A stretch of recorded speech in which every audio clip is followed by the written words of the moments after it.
Hello everyone, this is Defense Politics Asia and happy Lunar New Year or happy Chinese New Year or happy whatever New Year.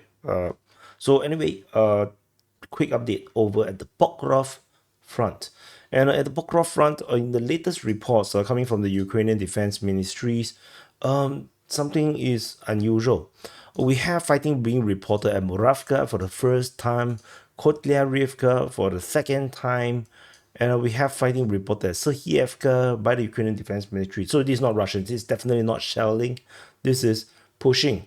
But the Russians are pushing towards Serhievka, and this means that the Russians are now pushing towards the Dnipro River, not Dnipro River, towards the Dnipro Oblast in multiple fronts. So if I zoom in, you can see that this Dnipropetrovsk Oblast and this Donetsk Oblast, so the Dnipro Oblast, and the Russians are pushing in multiple directions. They're hitting from the Kotliny region towards Serhievka, and they are moving towards Muravka, Kotlyarivka, and they're also hitting towards Bodanivka.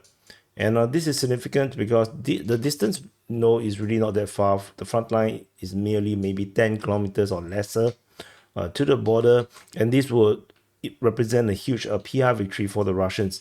So from the Udashne Kotliny region, the Russian forces are still stuck in Udashne. They're still fighting within it. There is fighting reported at Kotliny, and probably they have made some breakthrough into the mining area heading towards Serhievka. Probably is what triggers the report from the Ukrainian Defense Ministry. So because we do not have much mapping updates from the Ukrainian side, they are still trying to cope from the loss of Velika Novosylka.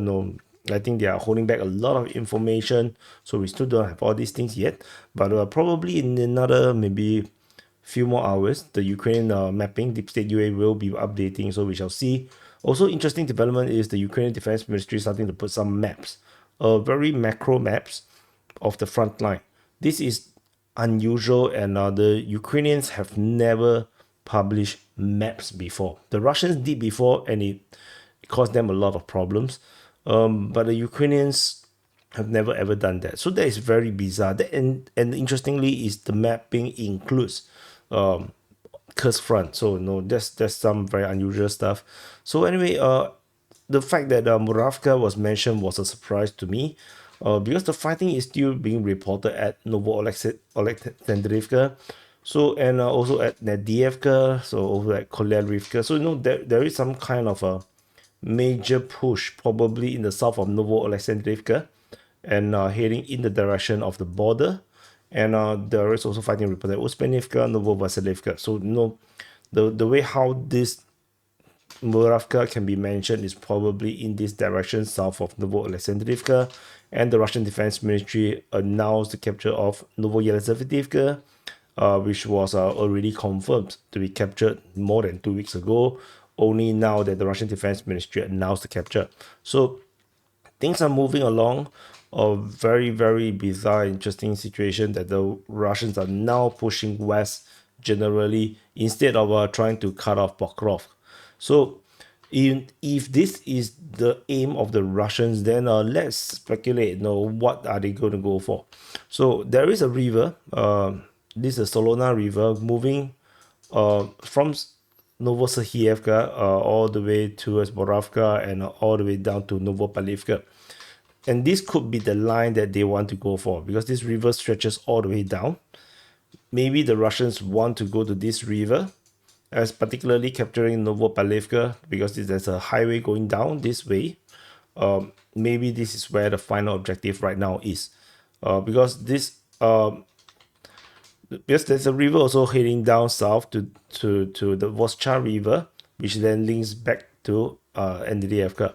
So it looks like they may want to just establish a defensive line along here, and I think that would make sense for the Russian push westward from Pokrovsk Front. And this could also help to potentially cut off Ukrainian withdrawal in the north, from the north of the Ndivka region, forcing withdrawal to come from the south of the Voschar River.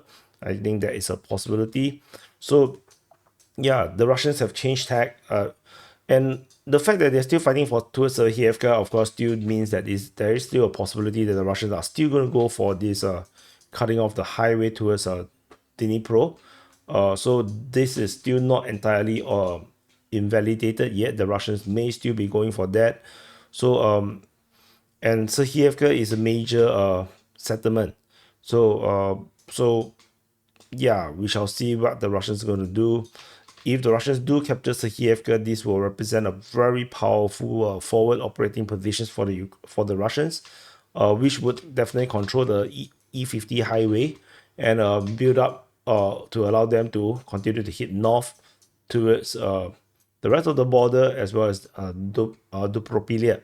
So so let's see how the Russians going to play this very complicated how they gonna go for this. Yeah, they can go for so many directions, and it's unclear whether the Ukrainians are able to hold it. The fact that they release mapping is just a little bit unusual, and I'm not sure what's the main intention behind that. But anyway, that's it. So thank you for watching. Press the like button, subscribe. Happy Lunar New Year, and I'll see you guys in the next update.